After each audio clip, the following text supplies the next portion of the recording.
Hello, happy Friday. My name is Stephen Pope. I'm the founder of My Amazon Guy. I'm a little cold, so I've got like a second jacket on, and then like halfway through the podcast, I'm going to throw this off in like some big reveal of some kind. Not really, but I am a little cold and I'm drinking some ice water, and I probably should be drinking some hot cocoa right now. Well, it's January 28th, 2022 today. We're going to be answering lots of Amazon questions. Just as a brief fun fact today, we announced that we have hit over 200 brands managed at My Amazon Guy. So I'm super excited about that. Last year, January of 2021, we're about 120, 125 brands at that point. And so we've come a long way this year.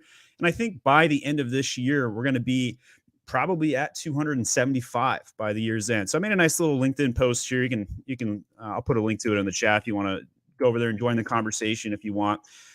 We are always hiring, and I probably will be mentioning that fact that we're always hiring every single podcast moving forward. And that's because if we're trying to throw that many brands in, it takes a lot of efforts to make that happen. And we need more people to join us. So if you want to get you want to send an application into My Amazon Guy, you can email jobs@myamazonguy.com with your resume and let us know. You'll get an automatic response back. It'll come right back to you and tell you like what the next steps are. We have job needs in technical IT department. We need account managers. We need PPC specialists, SEO specialists, catalog specialists, you name it. We need it, all of it. And these are all new positions. We have over 145 employees as of today, and we'll probably be at about 180, 190 by end of year. All right, so let's start jumping in and answering Amazon questions. As always, I'll be prioritizing member questions. And if you haven't become a member yet, hit the join button by just going to youtube.com/myamazonguy and hit that join button. And then if you want to just do a one-off sticker today, like here we got Jonathan coming in hot with his sticker donation. Thank you very much, Jonathan. We'll jump right into this. Hi, Stephen. For lower budgets, what about bidding on a single suitable keyword with the full budget instead of spreading the budget around? So this is a great strategy, depending on the goals. And there's a lot of variables when we talk PPC. And I really like taking PPC questions, by the way. It's the number one thing I think we don't do enough of. And so that's why you're seeing me bring on PPC experts. We had SellerX with Hannah, one of the aggregators that came on a couple weeks ago. And so if you are a PPC expert and you want to come on my podcast and answer 100 questions, harder than defending a master thesis and your dissertation, in my opinion. But if that's you and you want to join the podcast, that's how you get on my podcast, is just come in and answer rapid fire PPC questions all day long in an hour session. All right. So for lower budgets, what about bidding on a single suitable keyword with a full budget instead of spreading the budget around?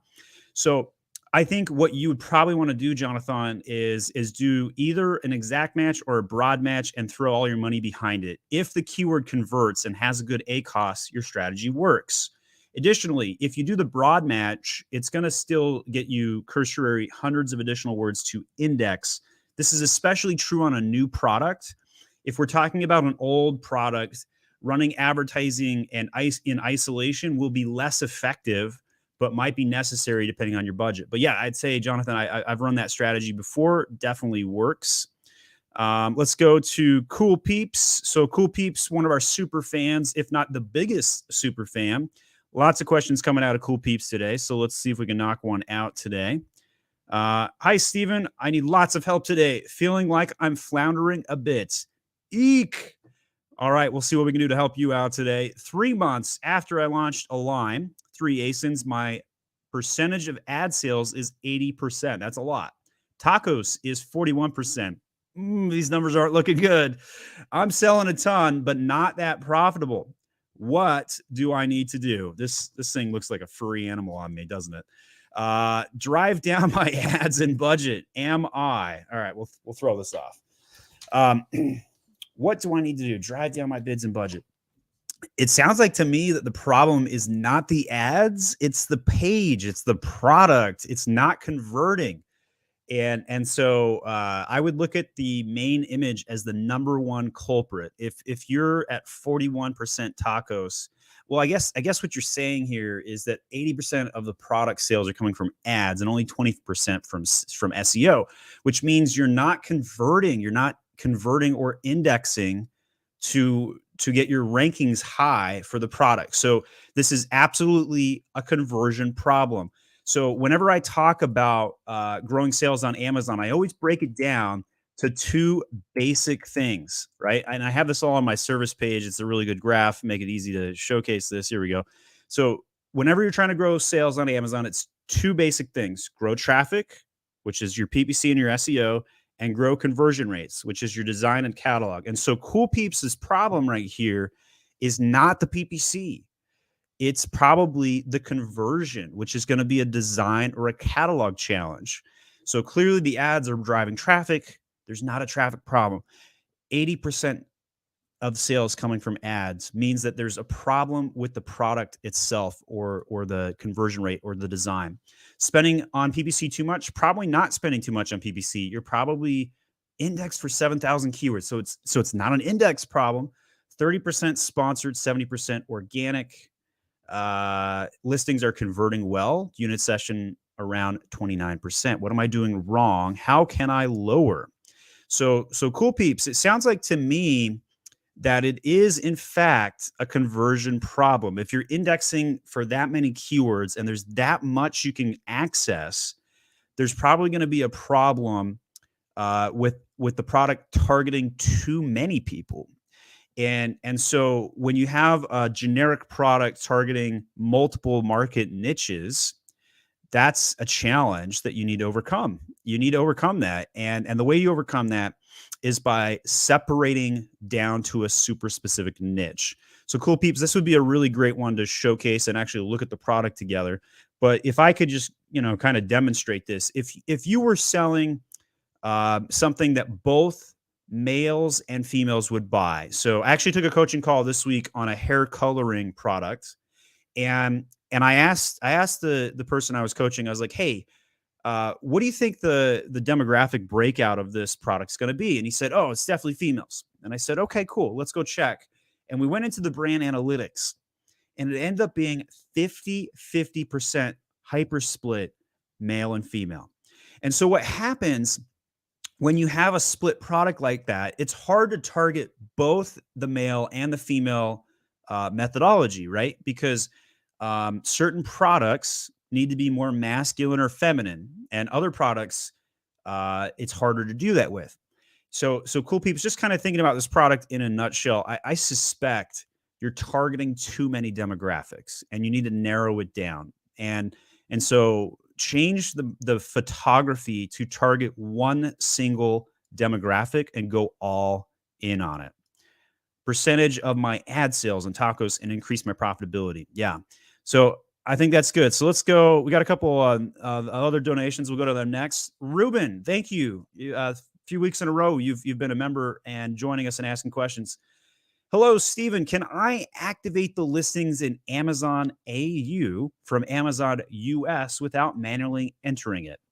So I honestly have not tried to do this, but I do think it's possible. The global export setting works from like US to Canada. It works from like Europe to other European countries. I'm not confident it'll work from US to Australia. But even if it doesn't, what I would do is I would run the full catalog listing export out of the US and then just simply copy and paste into the columns for Australia. This is especially valuable if you've got dozens and dozens of products, right? If you just got 1 or 2, 3 products, I just go manually enter the ASIN and call it a day and just list them over there. But to make that happen, I think you should run the full category listing export inside of Seller Central, Ruben. And I wish I could spend more on this one. I just don't have a lot to give on that particular question because I think it's just simply do an export and port it over. John, thank you for the super sticker. Super appreciated. Dr. Nee, oh man, thanks for becoming a member today. Appreciate you as well. Can I de-unify my Spain account from other European accounts? Boy, we're getting the hyper-technical questions today on international. I don't know. Shoot. Does anybody know the answer to this question? I know that you have different stock in the UK and EU proper. But when you say de-unify, that's the keyword here, de-unify Spain from other European accounts. I don't know the answer to that. Some of the things that could impact you on this is location of inventory, and I think that's really the crux of it. If anybody knows the answer to that one, please speak up. I would like to learn more about that. Karen, thank you also for the super sticker. I'm looking for Karen's question somewhere in here. Maybe you don't have. Oh, there we go. Happy Friday. Thank you for the service you provide. GOAT, greatest of all time. Thank you very much. Congrats on the 200 brands that you manage at My Amazon Guy. Big milestone. Yes, it is. That is a big milestone. Super excited about that. How can I get a job on LinkedIn? Send your resume over to jobs@myamazonguy. We'll help you out and take care of you there. All right. So there was a couple other hyper questions I wanted to get to first and prioritize here. All right, let's go to Tian. How to effectively lower my ACOS. I've been losing money every day due to the high ACOS, and my product CPC is very high. I tried to export the search term report for the last 65 days. It is only showing like 50 or 60 search terms in the report, not the whole 65-day search terms. Any ideas? Let me think about this. So search term report, this is easily the most underrated component inside of advertising. And I hyper recommend going in and checking it out. So what I'm going to do is I'm going to pull up one of mine. I'm going to try and find something with the most spend on it. So I've got a smudge kit that's got like $500 in spend on it. So let's go to that one. So in here, let's see if I clicked on the right type of targeting. It looks like I did. Okay, so we're going to go into the ad group here. So 589 in spend, 889 in sales. That's a very high ACOS at 66%, but I'm doing it willingly. And let's go into the targeting. So in here, we've got 13 targets we've previously set up. Everybody's pretty familiar with this. This is basic stuff. Got a bunch of broad matches, as you can see. Most of the broad match is coming in off two keywords, sage stick and white sage. Sage stick, though, I do a lot better on. You can see the ACOS is about 10% better. So let's go over to the search terms report. In here, you can see the actual search terms we spent money on. You can set the date range in the top left. So let's go to the last 65 days, just like Tian had done. Then what we're going to do is we're going to sort this by spend. And let's see where the most spend is. So last 65 days, I've spent $3,500, ACOS 54%. $900 came in off of the keyword sage candles for cleansing house. I don't sell a sage candle. So for perspective here, let's go to my Age of Sage products so everybody knows what we're talking about. I'm going to go to the smudge sticks. And in here, this is what I sell. So this is a relatively new product. I think it's like 4 months old at this point. 254 ratings. We use the small and light for our pack of 3. That's why you don't see the prime badge on that one. So this is what I sell. So I don't sell a candle, but I convert really well for sage candles for whatever reason. I do even better, though, on sage sticks. So the keyword here, sticks, doing really, really well. So as we scroll through and look at the data, there's 437 search terms. But remember what I showed you at the previous step. There were only 13 keywords that we targeted initially. But in the search terms report, we got 437. Well, how does that work? It's the broad match that brings up additional keywords. So I may not even have added the word candles, but it's being targeted because it's getting a broad match to the same category. So now here, what do we do with this data? What we do is we look at it and say, hey, sage sticks, this is probably worthy of having an exact match campaign. Let's go make an exact match campaign because it's only got 33% ACOS. Then we look at it and we say, oh my gosh, sage smudge kit, 159%. We've already negated that one, which is perfect. That's exactly what we would want to do.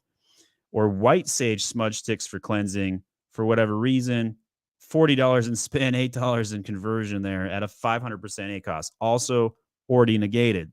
This is how you use the search term report to figure out like what's going well. And so let's go ahead and just create a campaign right here. Since we found the biggest, probably the best keyword for my entire product right here is sage sticks. So let's just make one from scratch. Sponsored products. And in here, we're going to call this the Sage Sticks campaign, because I think that's the exact keyword. Yeah, it's exact keyword. So we're going to call it exact match. And I'm going to put on a daily budget of $50, manual targeting. This is going to be an up and down, or probably a down only in this case. I'm going to do down only on this one. Anytime you launch a new campaign, I generally recommend fixed bid, but in this case, I know exactly what's going to happen, and I'm looking to keep a really good ACOS. So this is like a duplicate campaign. So I'm going to start with the dynamic bids down only. I'm going to go with the Sage Sticks.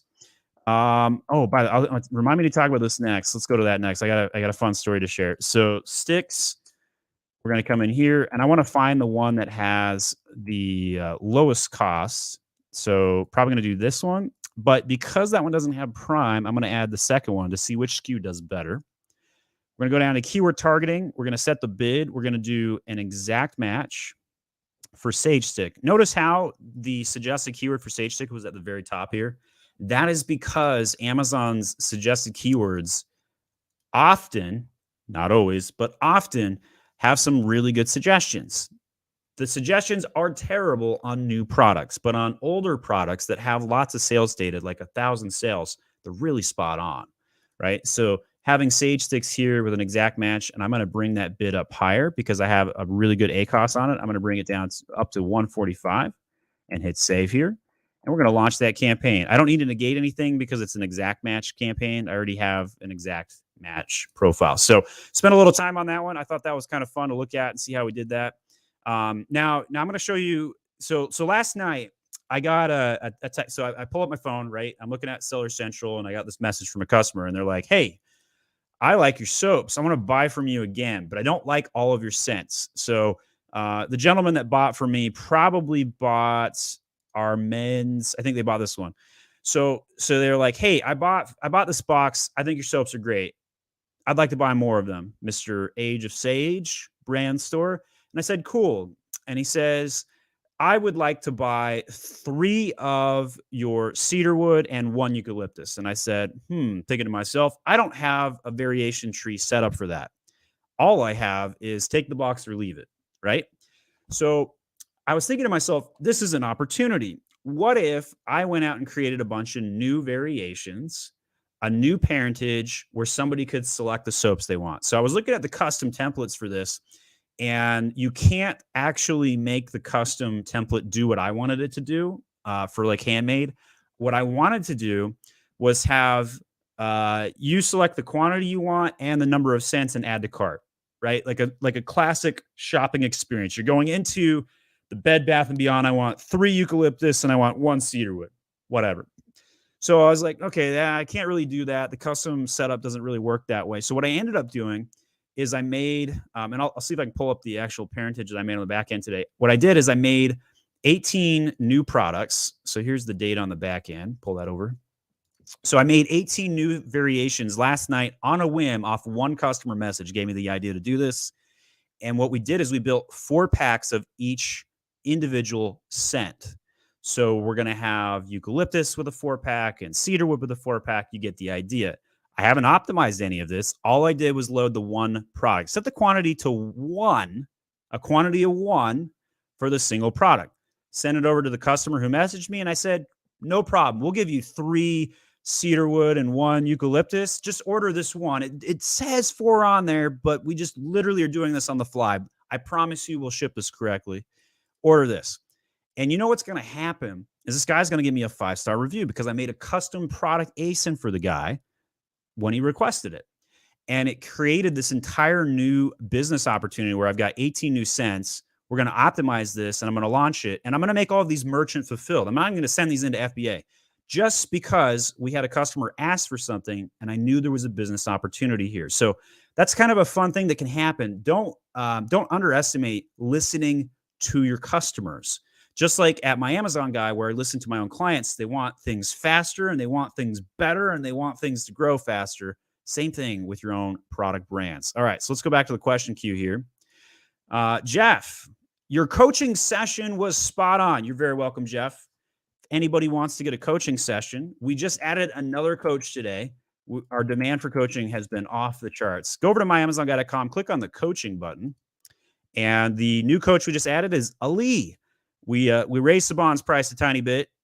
He is booked out more than a week, and we've added Ali. Ali is the right-hand man for Saban, and you can book Ali today. He's got same-day availability if you want to book a call on listing problems. Does all the same things as Saban and more. All right, so Jeff says, your coaching session was spot on. My listing has been changed from permanent block to active. Your plan of action and knowing what Amazon is looking for appear to be key. Thanks for all you do. You're very welcome, Jeff. We are solving catalog problems all the time. Tried to change the UPC last year, but Amazon changed my ASIN and wrecked my listing. Had them change it back. Saw your video on UPC changes. Does ASIN have to change? How much time for Saban to handle this? So this one's still a work in progress. We have 3 different ways we try to change the UPC. Sometimes shifting the ASIN is necessary. It's my least favorite way to do it. You still keep your reviews, but sometimes it's necessary. And it takes anywhere from 5 to 30 days to change a UPC typically, Jeff. So yes, feel free to hire us for that. We do have a service dedicated for UPC changes. Let me pull that on the screen here and I'll go to the next question. So you can go over to myamazonguy.com, put your services, listing optimization, UPC to GS1 barcode. It is expensive, and that's because we're the only ones that offer the service, and we had to figure this out on the fly. We've done this for about 12 accounts now and counting, and it's working. So we've had 100% success with this, but brand new service, all things can happen. Nico, thank you so much for the donation. Really appreciate that super sticker. Let's go see if Nico's got a question in queue here. I don't see one yet, but I'll come back to you when you got one, Nico. All right, let's go to the top of the queue here. Old Hickory, Steven, what methods do you recommend in 2022 to drive traffic to Amazon that are off Amazon? What do you think of programs like Rebate? So I don't know anything about Rebate specifically. If anybody does, post it in the comments. You can always help each other on this. In general, I think that it's inevitable that you need to drive traffic to Amazon from off of the platform. I think Amazon is increasingly giving more value to off traffic from Amazon. But here's the caveat. Do not sign up for rebate programs. They are cracked down. They're not good. What you ought to do is do a customer engaging program like put a product insert in your product, and on there, offer a $20 gift card if they take a picture of them using the product and post it to Instagram with a hashtag your brand name. This is currently compliant. This could change at any point in time. Right now, Amazon is only cracking down on review mentions on product inserts. So why did I talk about that when the question here was about off Amazon traffic? The reason is because if you create engagements on Instagram, you're going to generate traffic from other customers talking about you. And I think there's a lot of value to that versus the rebate pool, which pulls in not good traffic to your listings. Hello, dear. How are you doing? Well, I'm doing great. It's a happy Friday. Doing really good with that. Claudia says, regarding your big SEO reveal last week, does it only refer to the search terms in the back end, or does it apply to the titles, bullets as well? How nobody realized this, but you is amazing. You always surprise me. Well, it does not apply. The answer to your question does not apply to anything except the search terms field. And not to rehash the 13-minute monologue I gave last Friday, suffice it to say it was gigantic in impact and what it matters for everybody. In 20 seconds, basically the backend search term field does not count spaces, but every single SEO tool on the market as of last Friday was counting spaces against you, which means if you followed what the SEO tools said to do, it would have been 80% of your SEO filled in instead of 100% of the SEO filled in. So that means there's 20% more you can fill into your search term field. It's a big deal, right? And we found this, and then I took screenshots of every SEO tool I could get my hands on. Jungle Scout, Helium 10, you name them. But Zonguru, the guy that runs Zonguru, John Tilley, fantastic chap. He's already patched his SEO software, first to market on that. So his tool already has fixed it. Imi says, what profit tracking tool do I use? I just use Helium 10. If you guys want to get 50% off Helium 10, you can use promo code MyAmazonGuy50. and I will put a link in to the chat. Yes, I push helium 10 every time, and that's because we use it for literally everything. So it's really good at it. But to be clear, it's not built for profit tracking. That was like an add-on service. And so if you're looking for dashboards and reporting, you're going to need to hire a second tool, Hello Profit Shopkeeper or otherwise. I've also used Seller Legend. There's probably a few out there, Profitero. There's probably a few other ones. I don't really have a strong pick on any of those. I don't think they're necessary. I think that if you need to know the profit at the SKU level, great, find it. But make some decisions on it, right? If you're not making decisions on the data, then why do you care, right? Like, so that's really my main beef is that a lot of people are like, I want the data, and then I'm like, cool, what are you going to use with it? And of course, in theory, what you would do with the product data is you would spend more on ads on products that are more profitable, right? Well, people don't actually translate that data into action very often, and I think people just have data paralysis. So Helium 10 does the job, checks the box, good enough for me. Have you heard of Amazon selling Partner 360? What do you think of this program? So I'm trying to remember it by the name of it, and I don't off the top of my head. If this is like they give you a particular assistant. So let's take a look at this. So I can pull it up on screen here. So this came up for the UK. Whether in the early stages on Amazon, more advanced in your journey, making impactful decisions on growing your business can be challenging. 360 offers a premium personalized consultancy solution. So the keyword right here is consultancy. So what you're going to be getting is a guy at Amazon that's going to tell you to spend more money. That's generally what happens, right? Anytime you sign up for an Amazon program, they just say, hey, spend more on ads. That's been my experience with all of them. There are some good representatives who will escalate a ticket for you here and here. And make sure there's a category figured out. You want to make a cameo, Emily? No cameo from the wife today. Emily got 3 hours of sleep last night. So story time. My kids. Okay, come on. Come tell the story. Nobody cares if you got 3 hours of sleep and whatnot. They just care about the why. All right, tell the story. I look really bad. Okay, so I was feeding the baby down in the kitchen, and I thought that our 3 older children were peacefully playing in the bath up in our master bathroom. But it turns out they were flooding the bathroom. There was water on the ceiling. Yeah. There was water on the mirrors. There was water in the hallway. There was water everywhere. There was water everywhere. I have a picture of this. I'll pull it up on.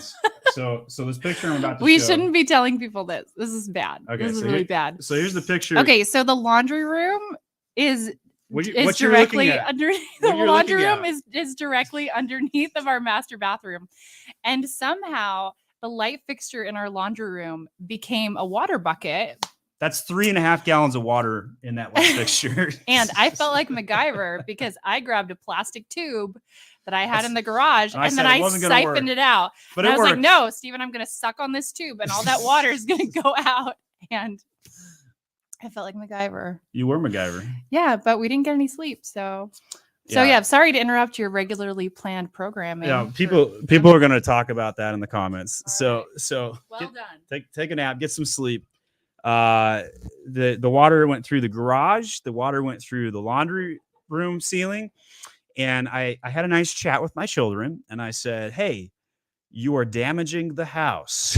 Please don't damage the house anymore. Yeah. Oh, okay. So here's the kicker. Yeah, here's the kicker. So our children felt so bad about what they did that they gave us the piggy bank. There's $10 in here. That's definitely going to build the new wall that needs to go up for all the water damage and the mold that just probably happened. So God bless being a parent. If you're a parent in the chat, God bless you. 4 kids, 6 and under. What's the worst thing your kids have done to your house? Let's hear it. Let's hear it in the chat. All right. Back to Amazon questions today. How many meetings does your dad take a week for new clients? Let's see. Let's do the math on this. Average of 5.5 per day. So 5.5 times 5, right? So we're looking right around just under 30 meetings a week my dad takes. Many of those are, introductory, like, hey, go book a call for coaching. Many of those are problem solving situations.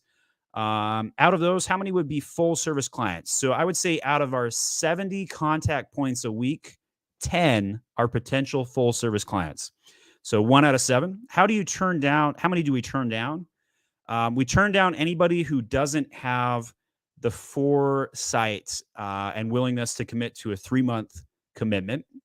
So we typically pay for ourselves in 90 days. We like to make sure we have at least a 90-day commitment with a rolling 30-day out. So if we can't grow your sales after that point, leave, no harm done.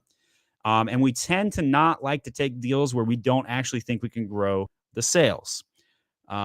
Pricing, however, is custom.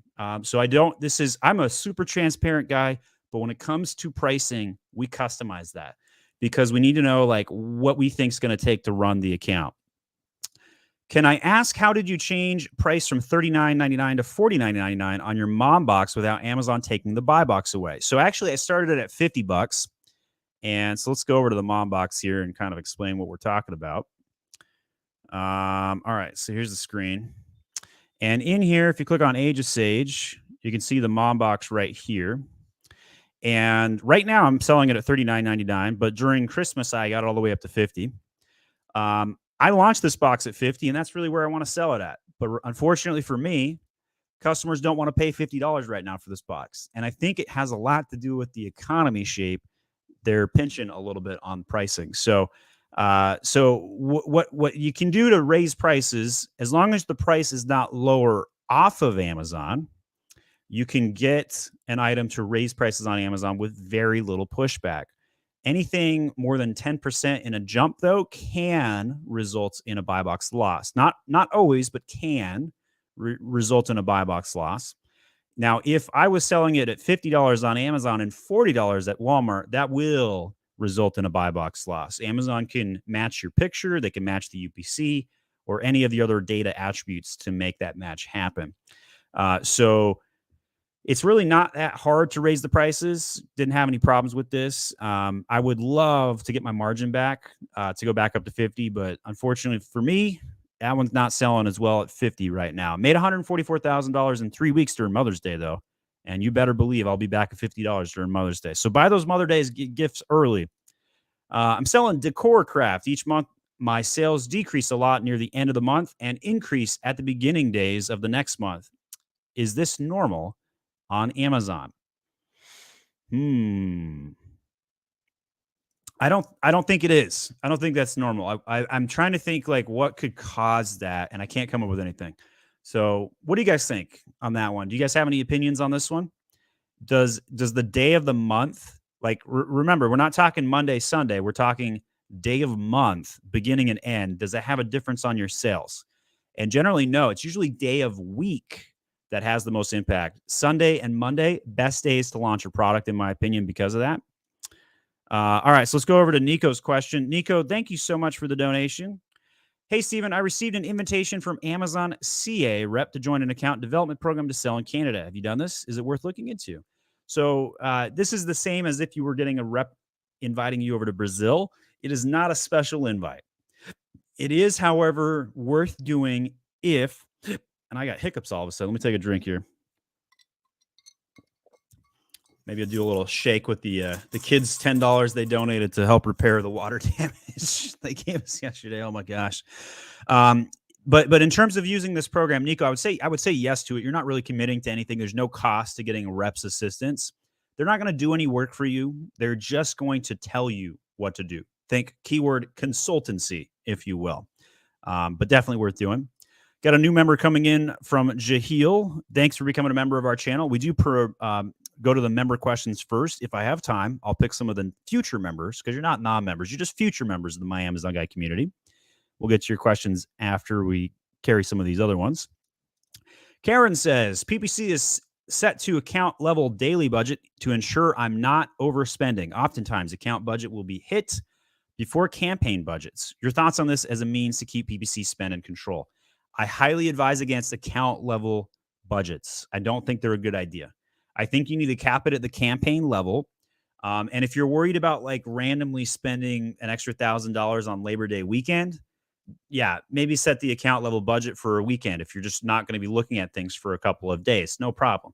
Also, a word of caution. If anybody is going to sign up for a PPC automation tool, many of these tools break on holidays where there's a sales lull. So like Labor Day weekend or whatnot. We've had many challenges with PPC tools. Even some of the nice, good PPC tools, they stink when there's a holiday event. They do not know how to comprehend it. So when it comes to robots and humans win every time when it comes to prediction. Robots win when it comes to data analysis. So robots are really good at lowering your costs based on the data already there. They are not good at predicting what's going to happen next at all. Very bad. So you got to have a human pilot. Don't just automate your PPC. Let's go to the next one in queue. I have products that sell on Korean keywords in the US. How can I mention those words to index for them in the description, listing, or search term? All of the above. I think it's completely okay. If you got a Korean product, put some Korean language in the A+ content. Make one of your bullet points in Korean. Americans love that stuff. Now, if we were talking about Spanish, I'd give you a little bit more caution. But Korean or an Asian type product that is selling to Koreans, you better believe you should be throwing some Korean on there. I think that actually will help your conversion with the non-Korean population because they'll think it's more authentic, quite frankly. Americans have a very high view of Korean products, Samsung included. Absolutely take advantage of that. Put the Korean now. Here's going back to the question about SEO and the bytes versus characters debate that we broke the news on last Friday. Your Korean characters are more than 1 byte each, which means if you only have 250 bytes in the search term field and you put a Korean character in, it might count for 3 or 4 bytes. So you're probably going to have to be very selective about your Korean language inclusions. Maybe only put 5 or 10 of them in there, not more than, a fifth of the portfolio. So very good question on that one. Bytes, not characters. No spaces are counted. No commas are counted against you in the search term field. All right. Barack's got the MagFav icon. More than 30 orders from, I got to read this one backwards here. We are brand registered and usually received about 3 to 5 orders per day on our ASIN. But in the past 24 hours, I have received more than 30 orders from that ASIN, which looked like a fraudulent set of orders. Should we report those ASIN orders to Amazon to cancel the pending orders after their investigation? Here's the bad news. You're probably SOL, and Amazon hates canceling orders. So your inventory is going to get tied up. You're going to have some challenges with it. Would I file a ticket and flag it and say, hey, Amazon, these 25 orders, these 30 orders, they look fraudulent to me. Can you look into it? Yes, I would do that. But chances are you're going to get the inventory back in 30 days. If it is fraudulent, the fraudster is going to sit on the inventory and finally return it. The more expensive your item, the more painful that becomes. It's a problem. But I would say there's not a lot of recourse here. You could call in and talk to Amazon, and they're probably going to tell you the same thing I just told you. These sort of things there's no proactive measure of protection. You got to do it on the back end, unfortunately, and fight for it on the backside.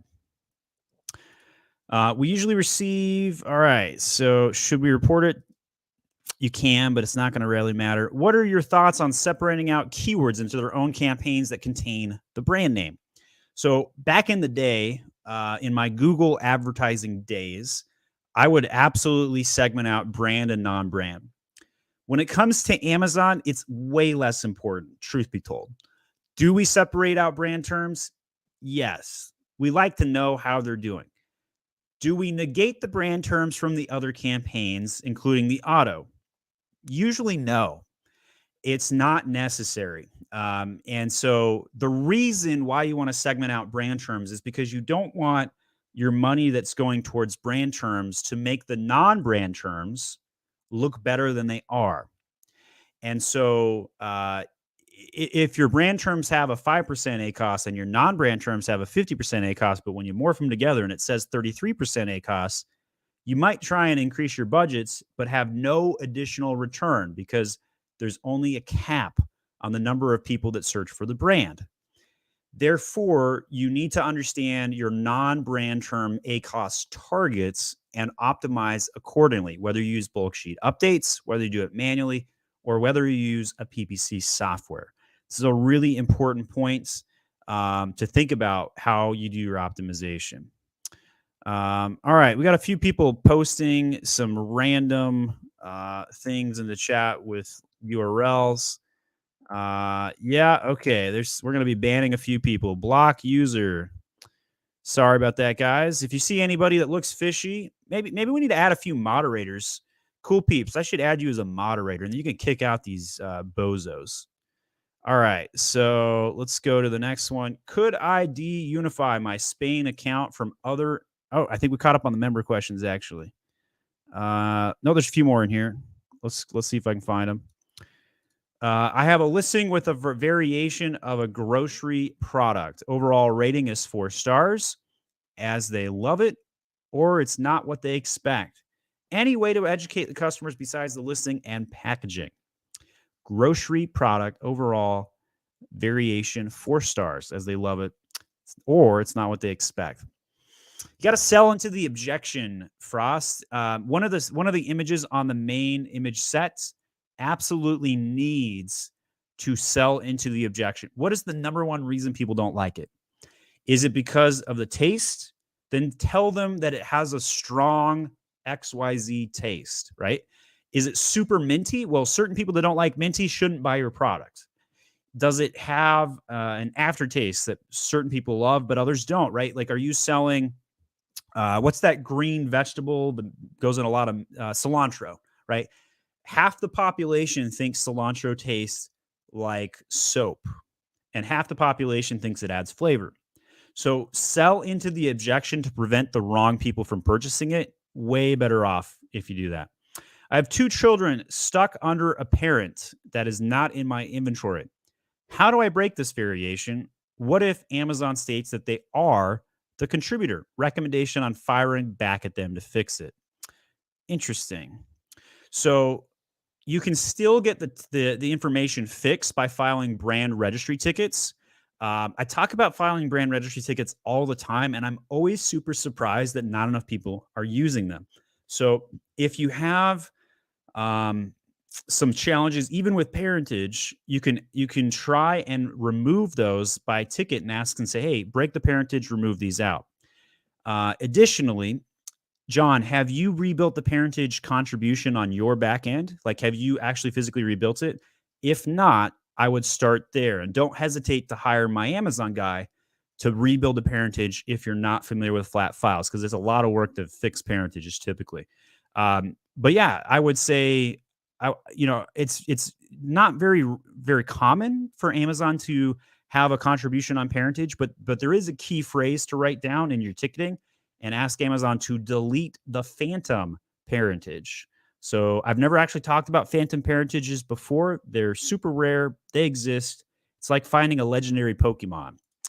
What are some key indicators to know if a newly launched product is worth pursuing and it's not a flop? Launched 7 weeks ago, selling 1 to 4 a day, running PPC at a slight loss, still have 0 reviews.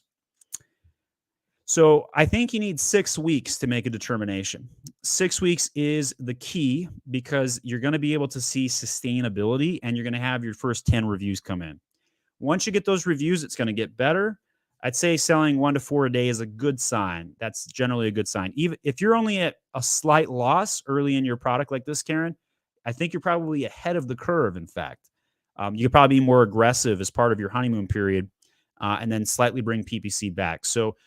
But I guess the heart of your question here, how do you know if it's worth pursuing? Can you sell a couple hundred units at a profit long term? That's really what you need to know. How much effort do you need to put into selling the product to get the return that you're seeking? And what are your other resource constraints? What are your competing priorities, right? It's all a balance of variables and scale and speed. My 2 favorite words right now are scale and speed. How fast can I do it? How large of a system can I get operational right now, right? So if you launched it 7 weeks ago and it's still at a slight loss, you're probably right on the fence. But the fact that you don't have any reviews 7 weeks in throws me off. I'm going to find that kind of curious. Karen, I would look at the indexing, see how it converts on some of the keyword indexing. But I think at a slight loss, you could run that one longer to find out. Congrats on 200 brands managed at my Amazon guy. Thank you very much. All right, so let me go back down. We're going to put users in timeout that spam the channel. Don't repeat questions, please. It's hard on me. And it will be more likely I don't pick your question. What are some, let's see, 95% coming in from Jahil, 90% sure it's a competitor trying to monopolize, but do Chinese patents give any bearing in the US? I'm sure I'll know the answer, but Amazon took my listing down. It's taken a week now to get back up. Yes and no, question mark. This is probably a question for a US patent attorney. But technically, no, they're not enforceable technically to prevent sale of an item in the US, is my understanding. That doesn't prevent the Chinese from trying to file tickets and get your listing taken down and cause you some harm.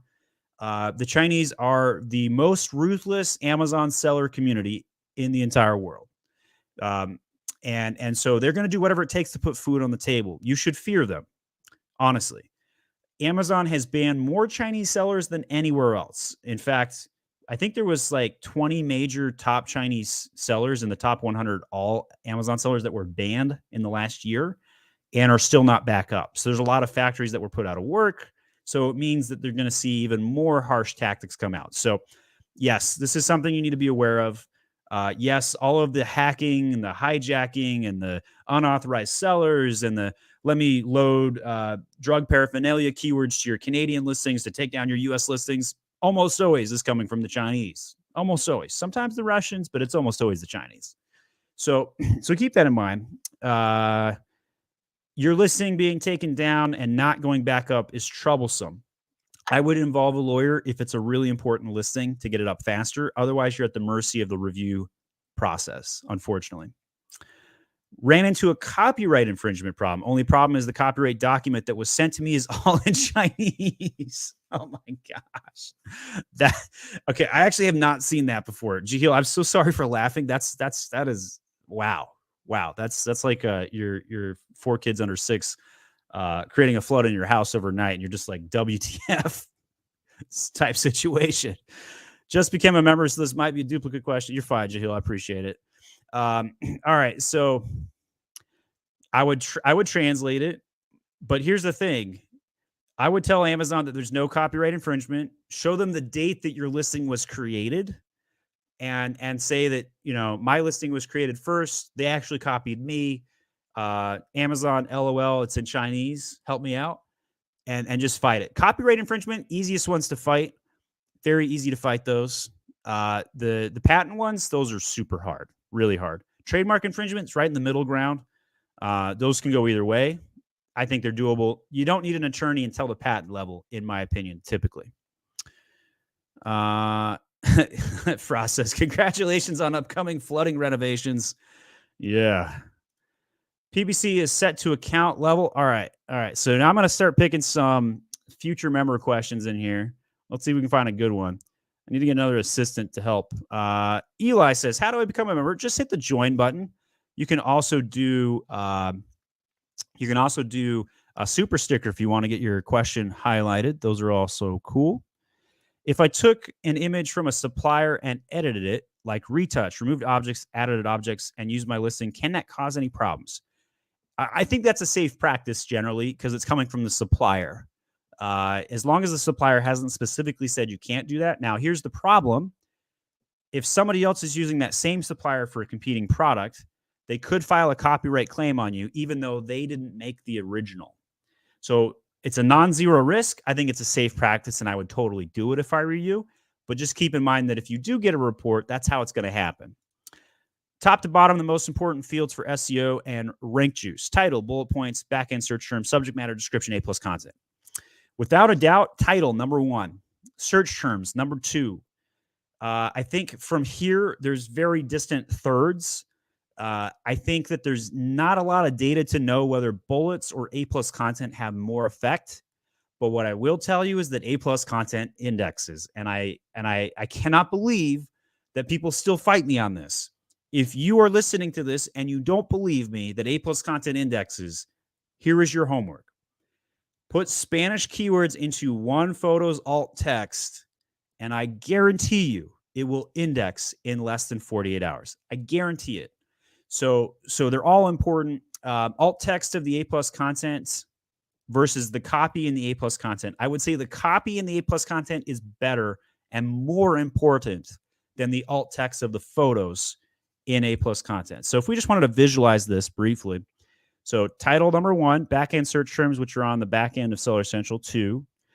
Bullets here, as well as the copy and the A+ content are going to be in distant third.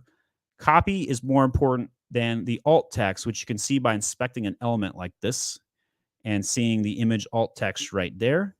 That would be probably in last place, but very underutilized. Not a lot of people are using it.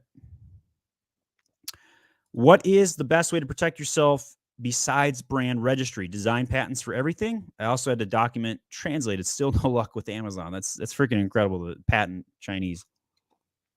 Brand registry is the best way. It definitely will knock out 80% of the problems you don't even know exist right now. But yeah, it doesn't prevent. It's not perfect. And so trademarks, definitely the top way, fastest way, most impactful. Patents are super expensive. They're necessary if you have a cutting edge product. I would go through the patent process if you are selling something that does something that nobody has ever done before. Otherwise, it's probably not worth it. You probably need to be a $50,000 a month seller to even justify thinking about a patent. And even still, I don't file them normally.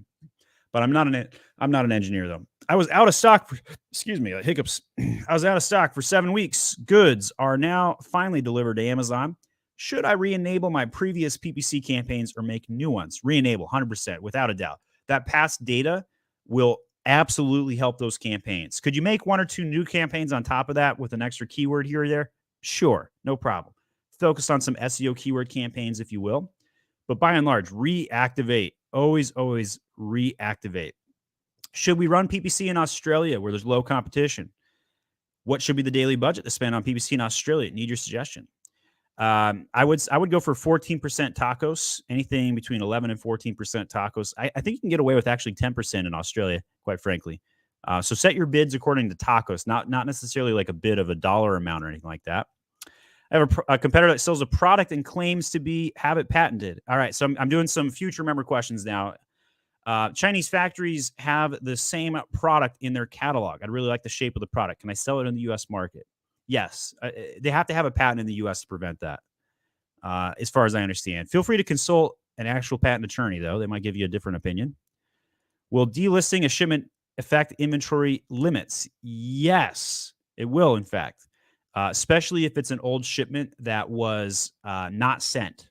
They count that inventory against you on restock. If someone sends your email in Chinese in the U.S., wow, there's a lot of Chinese questions today. They're hijacking a lot right now, aren't they? Fighting dirty.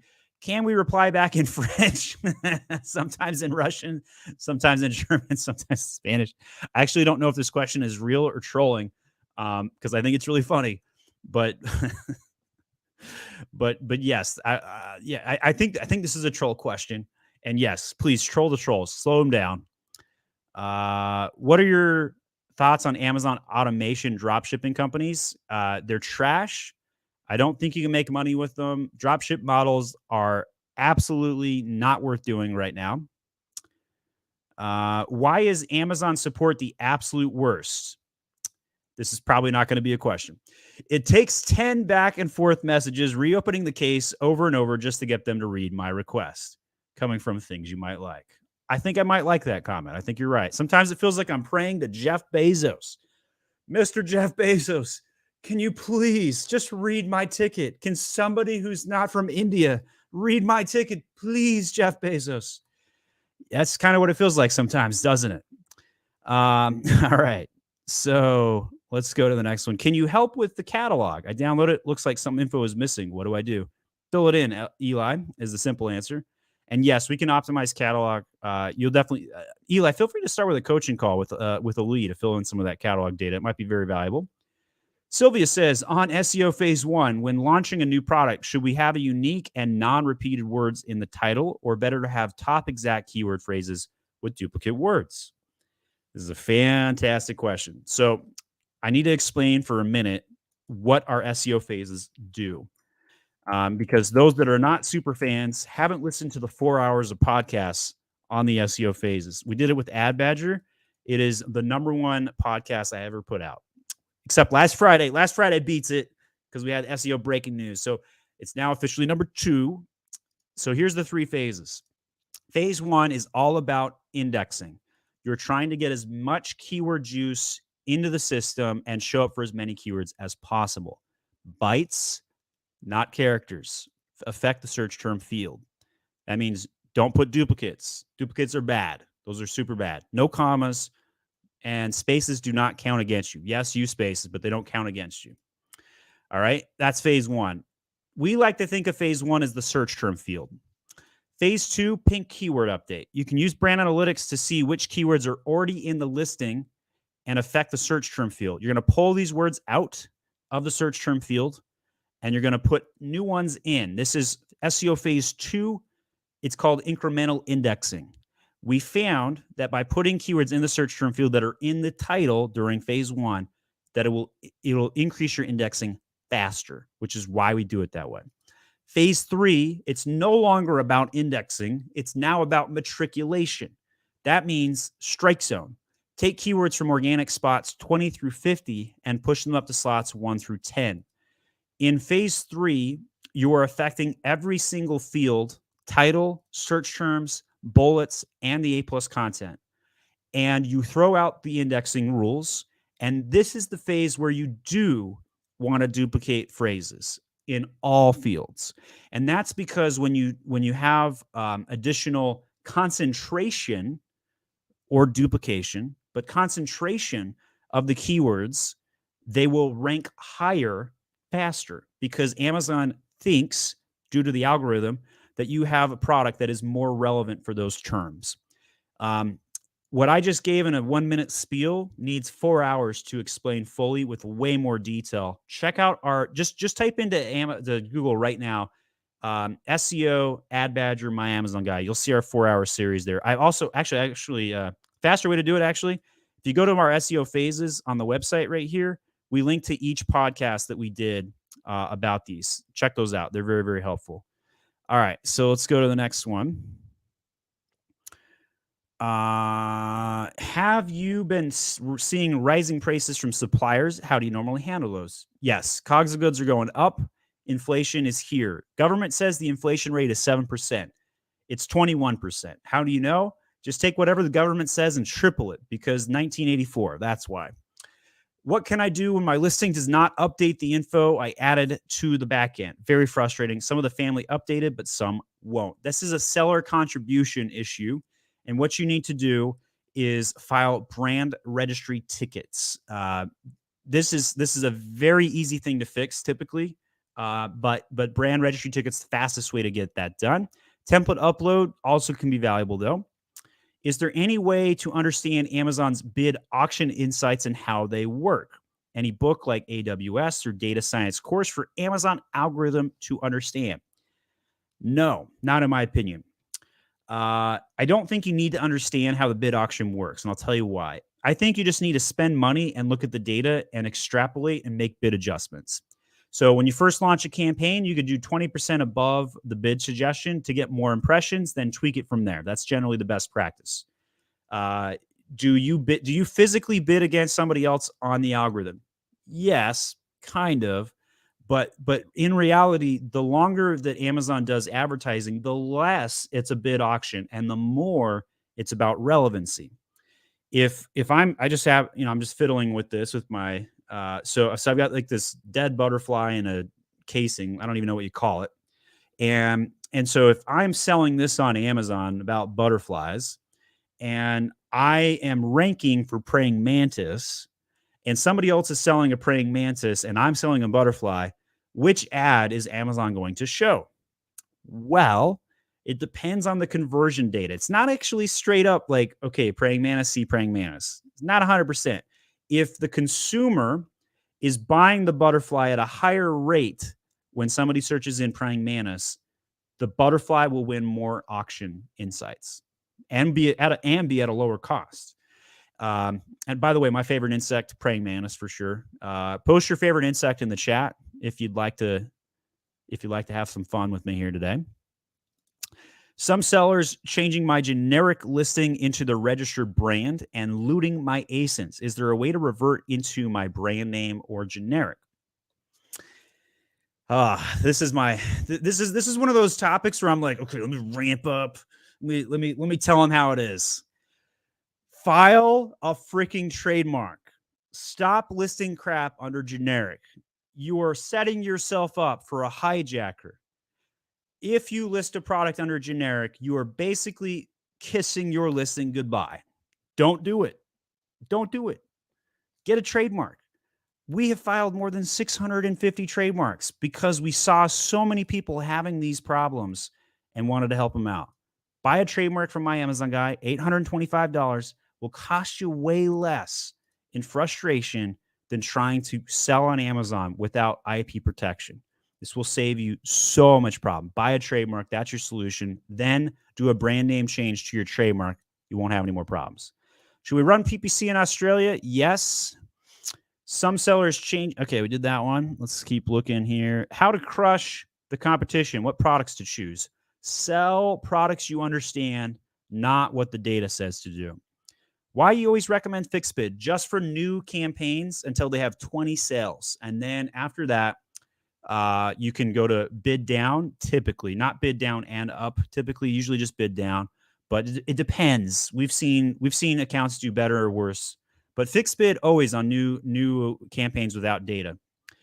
How do you use Amazon attribution? Amazon attribution is when you are getting external traffic tracked into Amazon and physically credited towards the campaign click. So if you're not running external traffic, you don't need this. If you're running AdWords, Facebook, Pinterest, or other external traffics, even TikTok, maybe they probably have TikTok. You can set up Amazon attribution. We do have an article on Amazon attribution. Just type into Google "My Amazon Guy" Amazon attribution. You'll find my article on that. So I've got a couple more users I have to block from Vietnam posting garbage on my channel here. Cars and deals. Thank you for your time. I've gone from 1,000 storage limit to 3,000 and too much. How do I go to 10,000 limit for storage? Have an IPI score of 500 or better and increase your velocity turn. That is, sell as much as you ship in with your inventory churning at least once every 6 weeks. You do that, your storage will go up, pretty much guaranteed. Does Amazon algorithm take into account the history of a seller? Yes. Is a new listing of that seller rank better than the same listing of a new seller? Yes. I get the question about whether you should open up a second account all the time. And the reason why you generally don't need to open up a second account is because your Titanic account will raise new products faster. It's better to have one single account. A power account is better. Now, some of you will say, but you like to not have to stay up at night wondering if your account is going to get suspended. And for those people, I'd say, great, open a second account, but deprioritize it. Just have a backup. The other reason you want a second account is because you might want to sell one brand, but keep the other. So maybe you got a men's brand and you got a woman's brand, and maybe you don't really like the woman's brand. You want to sell it for whatever reason, right? Or vice versa. And so, those are the reasons why you'd want to do that. But yes, seller algorithm gives you about 3 to 5% additional value from a seller account that has a good history. Really great question, Sylvia. Really like that one. Our first store feedback got 3 stars. Product has 4 reviews with 5 rating. Does the store feedback have any effect on your product ranking? No. Generally, no. I would try and fight that 3-star feedback. If you didn't know, you can click remove on it. If they talk about shipping, logistics, they will strike that feedback so you don't have to worry about it. Absolutely would try and fight that one. All right, we did Jahil's. It works for US to Australia in Vendor Central. That was when you moved data over. All right, we got another sticker coming in from Ova, so I'm going to scroll down to Ova's question. Thank you for the donation, Ova. I had to change my product slightly because of trademark infringement. Can I use the same ASIN for the new product to keep the reviews? Yes. Really great question. Yes, 100%. You just need to change the listing, whether it's the brand. So if you had a trademark where you had to change the brand name, then just change the brand attribute. Nothing else needs to change. You're fine. Keep the ASIN. If you have to change the title, even easier. The brand attribute's the hardest one to change. All the other ones not so hard, not so problematic. So that's a really good question. Have you ever heard of Amazon telling a brand that their title are limited to 50 characters in sports and outdoor? Yes. The two categories that we've seen most pushback on title length is sports and outdoors and supplements. So each category is unique. Each category has its own limitations. Fight for as many characters as you possibly can in your category.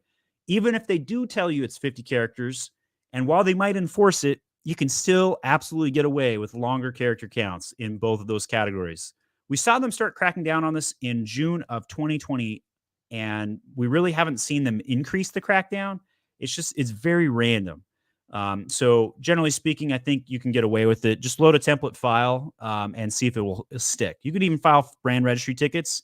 It'll usually get in. All of the other similar items in sports and outdoors are around 150 characters.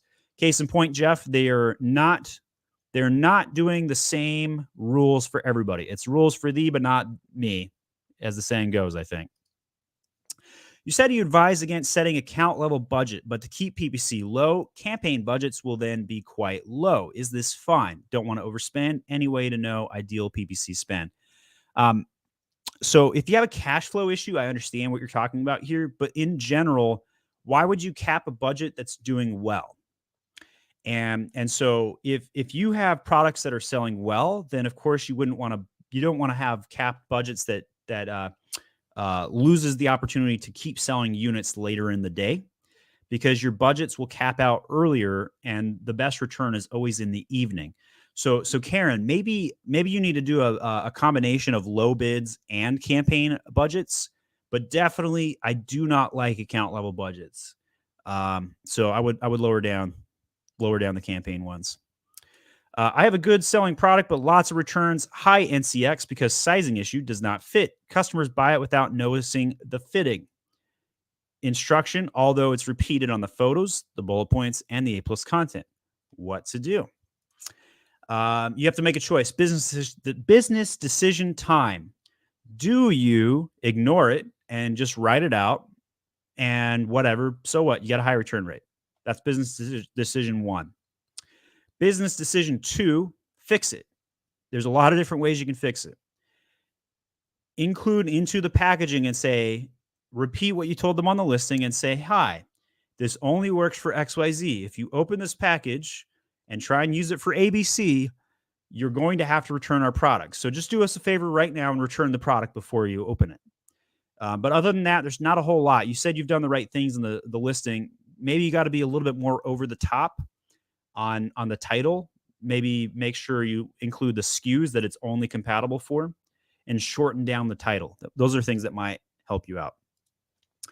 Zachariah says, with the deleting shipment question, when does it update again to remove the inventory shipment that was deleted to not affect the inventory limits? Almost immediate, I think. Almost immediate. I would try it out. Pretty sure. I have a competitor that sells a product and claims to have it patented. All right, I think we did that one already. All right, let's see. Going back up to our queue. Do I get an ocean tracking number when shipping lost boxes from China? So I'm going to talk domestically first. If you use a UPS carrier and the box gets damaged or is lost before it checks into Amazon, Amazon will reimburse you for that. You might have to ask them to reimburse you. We do have a service for reimbursements of FBA shipments called My Refund Guy. If you haven't checked it out, it's free to start. This first $500 are on us. After that, we take a commission of 25%. Lost and damaged items, refunds, lost inbound shipments. So definitely check that out to help you out on that, myrefundguy.com. But in terms of the ocean ones, Ocean is way much more of a cluster, a CF, military term, if you will. Unfortunately, it is not as straightforward. So if you have your tracking information and something got lost from China and you used Amazon's partnered carrier, you will get reimbursed by Amazon. If you didn't use Amazon's partnered carrier, you're going to have to go through your freight forwarder instead. So this is why freight forwarder is really important right now. Best way to get lowest rates on freight forwarder is to call them, not use a website that gives you 3 quotes simultaneously. You need to call the freight forwarders for a quote. Any advice for SEO on Walmart Seller Central? They don't seem to have search terms field like in Amazon. The title is the most important thing right now. There are many things you can do for SEO on Walmart, though. It's kind of up and coming. We do 95% of our business on Amazon. Definitely not focus as much on Walmart. What does the 7-day sales in search term report mean? As we submit the data range of 1 month, but data still appears in 7 days. Why is it so? Second person today, make a comment. The search term report might be broken for some of you. Maybe try the export button on the advertising report, see if that helps. Can you share what actions in Seller Central should we do to make sure we enjoy the honeymoon period? Yes. Have your FBA stock live before you launch. Have the A+ content live before you launch. Have the title, the bullets, the video, and all of the advertising set up before you launch. Well, okay, that's cool. How do I do that? Well, what you do is in the back end of Amazon, you can go in and set the launch date. So, for example, I'm going to share my screen and demonstrate this. Go into the more details section and the offer section. In each category, these fields are in slightly different locations. In the offer section, you will often see offer start date. So if you don't want the item to be live, you can fill in any date of your choosing in the future. In addition to this, go over to the more details section and change the launch date and the release date. It's pretty hard and confusing to keep track of all these different date options. Launch date is when the customers can view it. Release date is when they can order it. So you do want, but in my opinion, the easiest way to do this, just set all 3 of these fields to something 2 months in advance, ship your product into Amazon, optimize it, get the A+ content live, and once all of that's ready, launch it on a Sunday or Monday. Do not launch products any other day of the week. Sundays or Mondays, best days of the week to launch products, because on Sundays and Mondays, it's the best day of the week for sales. Therefore, launch the product on the best day of the week for sales. All right. So I have thoroughly enjoyed our podcast today. As I wrap up, if you would like to express your gratitude for the podcast today, please type into the chat something that you liked from today's podcast. Say, hey, I really learned something about XYZ. I'll put it on screen here as we end, or just simply say thank you. Karen says, that's all for me today, Stephen. Getting it on these weekly calls has been profound. Thank you very much. You're very welcome. Is the targeting selection in a campaign manager accurate? Does that data match the search term report? I think so. Yes, I think so. The reason I'm like taking a pause to think about this, and I'm trying to like go back and remind myself of like times where I've compared the data. I don't have any reason to suspect otherwise. So I do think so, Andy. I really like the plant behind you. This is, and now I'm going to blank on the name of it. It's a rubber plant. Yeah, rubber plant. So they grow really tall. I've actually grown one 33 feet tall in my house, believe it or not. We tried to cut it in half. We ended up throwing the entire thing out. We decided to start from scratch again and grow them up from the ground up. But after a couple of years, man, these things take off. Really fun plant. I'm going to start reading some thank yous. Thanks, Stephen from Vasel. Very informative coming from Badar. You're very welcome. Jade says, thank you. Jeff says, I learn something new every week you cast. You're very welcome. Always positive. Positive experience. Sometimes I do say some negative things about Amazon. I do these live Q&As every Friday at noon Eastern Standard Time. Come in and ask any questions. Bring a friend with you next time. Thank you, Stephen, coming from Ann Kitts. The podcast was full of information. I made a lot of notes. Great stuff. Thank you from Frost. And Andy says, thank you. You were awesome. Have a nice weekend. Thank you for your help. Koki Coley says, Learn about Chinese hackers and are highly annoying. Thanks for the info. Jahil, you actually probably do need a coaching call with us. There's some other things you probably need like a total download on what to do and handle these. Shahir says, you are a legend of Amazon. Always my favorite. Love from Pakistan. We love you, Pakistanis. Thank you so much. You guys are really great at PPC over in Pakistan. If you want a PPC job, send your resume to ppcjobs@myamazonguy.com.